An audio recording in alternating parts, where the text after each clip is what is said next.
안녕하세요. 꼬리에 꼬리를 무는 리뷰 이야기 제주리안 주군입니다. 지난 영상도 많은 분들이 좀 봐주셔가지고요. 벌써 조회수는 1000건 넘고 구독자분들은 지금 지난번과 한 2배 정도인 80분 정도까지 늘었습니다. 너무너무 감사드립니다. 지난 영상에서도 많은 분들이 댓글을 남겨주셨는데요. 그 중에 한 분을 또 소개를 해드리도록 하겠습니다. 네, 제주 애월장TV님, 제주에서 거주하시는 분이신데요. 밝게 보아야 예쁘다. 확실히 조리개를 열면 열수록 예뻐 보이지만 AF가 확실한 소니가 좋은 것 같습니다 라고 말씀 주셨고요. 위상차 AF가 아닌 콘트라스트 방식 AF를 쓰는 파나소닉 유저로서 조리개를 많이 열지 못해서 안타깝네요. 영상 내용 너무 좋네요. 유익하고 앞으로 쭉 좋은 영상 기대하겠습니다 라고 응원의 글을 남겨주셨습니다. 맞습니다. 지금 이제 초보 이제 막 시작하시는 분들은 무슨 얘기인지 잘 모르시겠지만은 소니 바디, 소니 카메라의 가장 큰 장점이 사실 AF거든요. 오토포커스. 자동으로 초점을 잡아주는 것이 굉장히 좋기 때문에 조리개를 개방을 해도 빠르게 초점을 잡아서 진행을 할 수 있는데, 그런데 AF가 좀 느린 바디들, 특히 파나소닉은 지금 이제 많이 좋아졌습니다만은 과거의 파나소닉은 AF가 좀 안 된다 이런 평이 있었었는데요. 그런 파나소닉 바디 같은 경우에서는 이제 AF를 잡을 때 이제 조리개를 확장을 하면은 초점을 잡는 부분이 좀 한정되어 있기 때문에 좀 잡기가 좀 어려운 부분이 있었습니다. 그래서 그런 부분을 말씀해 주신 것이고요. 사실은 제가 댓글을 하나만 소개를 해 드려야 되지만은 한 분 더 좀 소개를 좀 해드리고 싶은 것이 니그로는 성일님이라고 되어 있는 것 같은데요. 밝은 렌즈 사용 필요성을 말하지만 정작 본 영상은 어둡다. 네. 맞습니다. 그런데 이거는 제가 모 유튜버처럼 막 나르시즘에 빠져가지고 내가 무조건 옳다 이 얘기를 말씀드리려고 하는 건 결코 아니고요. 일반적으로 제 생각으로는 밝은 렌즈를 사용하는 것은 화면을 밝게 촬영하기 위해서는 아니다라고 저는 좀 생각을 하고 있습니다. 그러니까는 화면을 밝게 하기 위해서 밝은 렌즈를 써야 되는 거는 아니라고 보고요. 왜냐면은 밝은 렌즈를 사용했을 때는 이제 뭐 아웃포커싱 그리고 이제 뭐 여러 가지 그런 효과들을 주는 것들을 이제 말씀을 좀 드리는데, 밝은 렌즈를 화면을 밝게 만들기 위해서는 밝은 렌즈보다는 조명을 사용하는 것을 저는 조금 추천드립니다. 요거는 이분 나중에 또 제가 컨텐츠를 통해서 좀 말씀을 드리고요. 결코 지금 성일님이 그 댓글을 달아주신 성일님의 말씀이 틀리고 제 말이 옳습니다 라는 말씀을 드리는 건 아닙니다. 저 그런 사람 아닙니다. 네. 자, 그나저나 날이 갑자기 또 더워졌습니다. 바로 전에 컨텐츠를 촬영할 때만 하더라도 너무 비가 와가지고 계속 폭우가 내려서 제가 밖에 야외에 촬영할 수가 없을 정도로 그런 한 2주 동안을 보냈었는데요. 이제 그 비가 끝나자마자 이렇게 너무 화창한 날이 왔습니다. 그런데 이 화창함이 너무 심해서 지금은 폭염, 그러니까 폭우경보가 아니면 이제는 폭염경보가 내리는 그런 상황이 놓여져 있습니다. 우리나라 날씨가 지금 좀 좋게 좀 됐으면 좋겠는데 너무 극단적이에요. 지금 우리 사회처럼 너무 극단적으로 그렇게 가고 있는 것 같습니다. 마찬가지로 제가 지난 컨텐츠를 이제 촬영을 하고 이제 업로드를 하고 많은 분들의 리뷰 피드백을 좀 들었을 때 이런 분들도 많이 계시더라고요. 밝은 조리개, 나 2.8 밝은 조리개를 구입을 했으니까는 2.8로 계속 놓고 촬영을 해야지. 그리고 단렌즈를 구입했으니까는 난 1.8까지 내려갈 수 있으니까는 1.8로 쭉 촬영을 하고, 나는 50mm GM 렌즈를 구입을 했으니까는 1.2까지 내려갈 수 있으니까, 뭐 1.4 GM 렌즈도 있습니다만은 1.2 최대 개방 조리개를 가지고 나는 촬영을 해야지 라고 생각하시는 분들도 많이 계시더라고요. 물론 맞습니다. 비싼 렌즈를 구입을 하셨으면은 그거의 최대치를 활용하시는 게 가장 좋기는 하죠. 하지만 제가 오늘 드리고 싶은 말씀은 최대 개방 조리개만 고집할 필요가 없는 이유에 대해서 좀 말씀을 드리려고 합니다. 물론 아웃포커싱을 확 해서 피사체만 딱 또렷하게 나오고 아웃포커싱을 해서 예쁜 사진, 예쁜 영상을 만드는 거 정말 좋습니다. 하지만 이런 문제가 있을 수 있습니다. 피사체를 멀리서 촬영을 해서 전신을 촬영을 했을 때는 조리개를 최대로 개방했을 때 피사체가 전체적으로 다 나오고 배경만 딱 날아가는 그런 모습을 보실 수도 있는데요. 반대로 이런 경우도 있을 수가 있겠죠. 피사체의 얼굴, 모델의 얼굴을 근접해서 촬영을 한다, 혹은 어떤 사물, 음식, 어떤 물건, 이런 것들을 가까이 가서 촬영을 한다라고 했을 때, 그때 최대 개방 조리개를 둔다면은, 예를 들어서 f1.1을 두거나 f1.4 조리개를 최대한 개방을 해서 촬영을 했을 때 문제점도 있긴 합니다.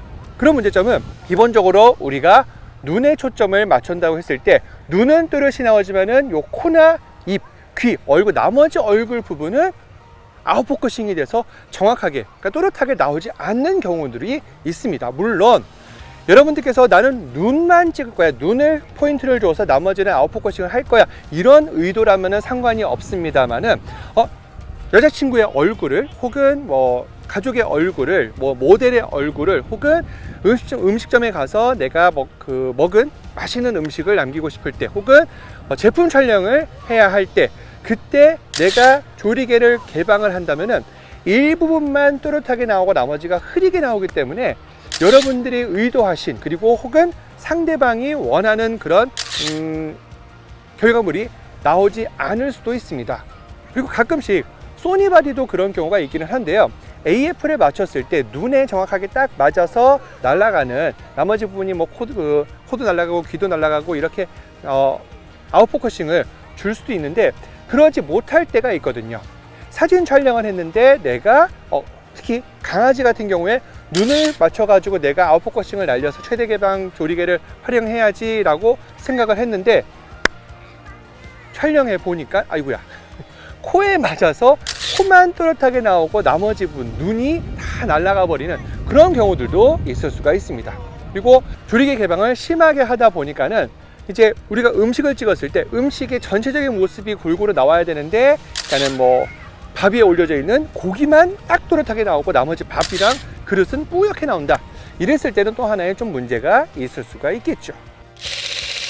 조리개 개방을 고집하지 말아야 되는 두 번째 이유도 있습니다. 두 번째 이유는 여러분들께서 어떤 피사체 혹은 인물이 되겠죠. 인물 같은 경우 한 명만 촬영을 했을 때는, 그럴 때는 괜찮죠. 그 피사체만 정확하게 딱 또렷하게 나오고 뒷부분이 아웃포커싱이 돼서 예쁘게 나올 수는 있는데, 문제는 촬영을 당하는 피사체 혹 모델이 2명이나 뭐 3명, 혹은 단체 사진을 촬영을 할 때도 조리개를 최대 개방으로 하면은 망한 사진이 되어버립니다. 조리개를 최대한으로 개방을 했을 때 그 초점 맞는 부분, 거기까지만 또렷하게 나오고 나머지는 다 아웃포커싱이 되겠죠. 그래서 특히 단체 사진에서 2열, 2줄로 촬영을 하는 경우에 앞줄에 포커싱이 맞으면 뒤에 있는 사람들은 다 흐릿하게 나와버립니다. 그러면 그렇죠, 뒤에 있는 분들은 이 사진 뭐야, 나 왜 이렇게 흔들리게 나왔어 하면서 되게 싫어하실 수도 있습니다. 싫어하실 수 있는 게 아니라 싫어하시죠. 그리고 2명 있는 경우에서도 2명이 똑같이 이렇게 나란히 서 있으면은 그런 문제는 크게 상관이 없습니다만은, 조금 엇갈려서 서 있다, 뭐 한 30cm, 50cm 뒤에 서 있다 그랬을 때 조리개가 많이 열려 있으면 열려 있을수록 이제 한 명한테만 포커스가 맞춰지고 나머지 사람은 포커스가 날아가는 경우가 있습니다. 특히 여러분들께서 우정 촬영을 하러 가셨을 때, 혹은 여자친구분하고 같이 이제 사진을 찍을 때 삼각대를 두고서 이제 조리개 개방을 최대한으로 하고 조금 앞뒤로 좀 떨어져서 서 있다, 이랬을 때는 둘 중에 한 명, 다행히 여자친구분에게 초점이 맞았으면은 예쁜 사진이 될 수 있겠지만은, 불행히도 나에게 초점이 맞았을 때는 그거는 아주 나쁜 사진이 될 수가 있겠죠. 그래서 단체 사진 여러 명이 있었을 때, 특히 뭐 예식장을 가거나 아니면 단체로 사진을 촬영을 할 때는 조리개를 최대 개방이 아니라 조리개를 조금 조여서 많은 사람들이 함께 다 같이 포커스가 맞춰서 나올 수 있도록 그렇게 조절해 주실 필요가 있습니다. 여러분이 조리개를 최대 개방하지 말아야 되는 세 번째 이유. 자, 여러분들께서 보통 촬영을 하러 가실 때, 카메라를 들고 가실 때는 어딘가 놀러를 가시거나 아니면 여행을 가실 때, 그때 카메라를 많이 들고 가실 텐데요. 그때 내가 비싼 좋은 렌즈를 구입을 했으니, 밝은 렌즈를 구입을 했으니 조리개를 최대한으로 개방을 해서 1.2, 1.4, 1.8로 개방을 해서 내가 예쁘게 사진을 찍어야지 하고 촬영을 했을 때 아까 제가 말씀드린 것하고 비슷한데요. 모델, 여자친구분 혹은 가족은 또렷하게 나올 수 있지만은 뒤에 배경은 다 날아가 버립니다. 자, 그랬을 때 한 단점이 있을 수 있겠죠. 사람은 예쁘게 나오는데 뒤에 배경이 다 아웃포커싱이 되어 버리기 때문에 내가 비싼 돈 내고 시간을 내서 여행을 간 곳의 모습이 또렷하게 나오는 것이 아니라 다 흐릿하게 그렇게 나와 버리는 경우들이 있습니다. 국내 여행은 그나마 좀 괜찮을 수 있겠죠. 그런데 해외 여행을 갔는데 내가 어떤 피사의 사탑을 가서 촬영을 딱 했는데 내 여자친구 혹은 우리 와이프, 우리 가족은 이렇게 또렷하게 딱 있는데 뒤에 피사의 사탑이 흐리멍텅하게 그렇게 나와 있다 했을 때 좋은 사진이라고 얘기하기에는 저는 좀 아니지 않나 싶습니다. 자, 그래서 배경과 조화롭게 촬영하기 위해서도 여러분들께서 최대 개방 조리개가 아닌 그냥 일반적으로 한 2.8, 2.8도 좀 그렇네요. 4, 8 여기까지 조리개를 좀 닫고 조리개 값을 올려서 촬영하실 필요가 있습니다. 여행을 갔는데 거기에 나오는 사람만 찍힌다. 그거 좀 아니지 않나요? 여러분이 최대 개방 조리개를 고집하지 말아야 되는 네 번째 이유도 있습니다. 네 번째 이유는 바로 선예도 문제인데요. 물론 우리가 일반적으로 봤을 때는 조리개를 최대 개방으로 해서 촬영을 하나 조금 조여서 촬영을 하나 크게 다르지 않게끔 보일 수도 있습니다. 휴대폰으로 보거나 어떤 패드로 보거나 이 정도에서는요.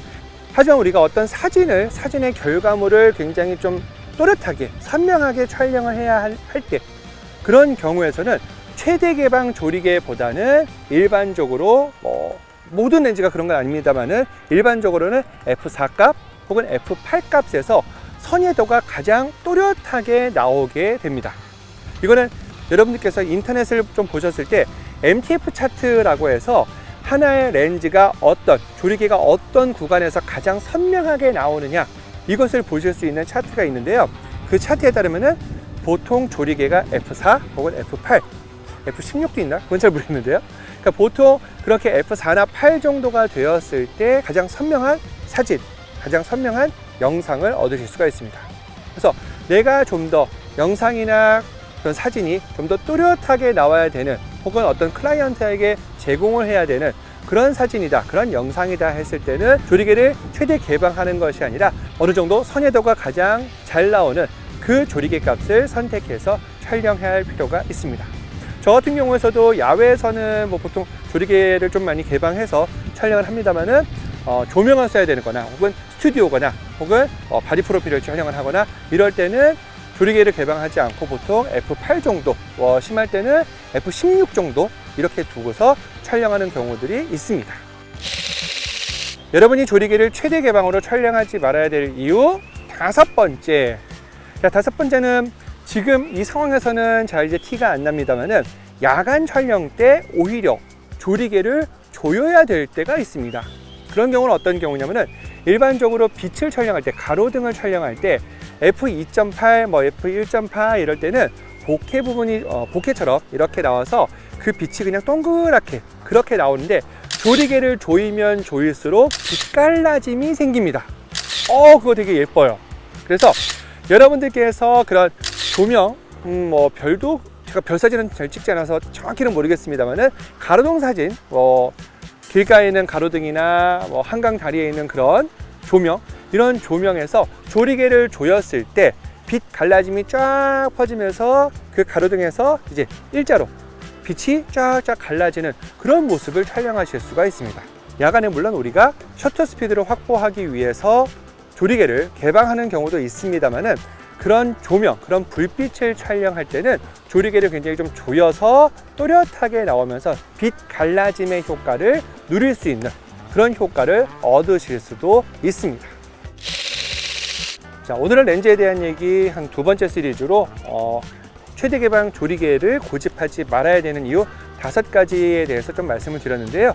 물론 밝은 렌즈가 좋습니다. 밝은 렌즈가 비싸고 그리고 밝은 렌즈가 기능이 훨씬 더 많은 것은 사실이죠. 하지만 그 기능이 밝은 조리개라고 해서 조리개를 밝게만 두고 사용하는 것이 아니라 그 밝은 범위 1.2, 1.4, 1.8 범위까지 활용할 수 있다라고 하는 것이 그 렌즈의 값어치를 하는 것입니다. 그래서 F1.2서부터 많게는 F16, F32 이 정도까지 32까지 올리시는 분은 많지는 않습니다만은 그 조리개 값을 다양하게 활용을 하시면서 여러분들께서 원하시는 그런 사진, 여러분들이 원하시는 그런 영상을 얻으셨으면 좋겠습니다. 자, 오늘 영상도 여러분들께서 도움이 되셨으면 좋겠고요. 여러분께서 도움이 좀 되셨다면 좋아요와 구독 버튼 눌러주시면 감사하겠습니다. 알람 설정도 잊지 마시고요. 또 늘 그랬듯이 여러분들의 의견이 있으시면 여러분들의 의견이 다 맞으실 수도 있으니까요. 맞으실 수 있으신 게 아니라 맞습니다. 김현수 작가님 말씀처럼 다 모두 어떤 다른 의견이 있다면 여러분의 의견이 맞다고 생각이 듭니다. 그래서 여러분들의 의견이 있으시거나 또 어떤 평이 있으시면은 댓글로 너무 욕을 하지 마시고요. 댓글로 남겨주시면은 감사드리겠습니다. 자, 그럼 여러분들 다음 영상 올라올 때까지 건강하시고요. 날 더운데 너무 밖에서 촬영하시느라고 고생하실 텐데 물 꼬박꼬박 잘 챙겨주시고요. 그리고 모자 쓰시고 그리고 너무 땡볕에서 너무 오랜 시간 있지 마시고 그늘에서 좀 쉬시면서 촬영을 하시면 좋겠습니다. 자, 그럼 지금까지 저는 제주에서 활동하고 있는 제주리안 주근이었습니다. 감사합니다.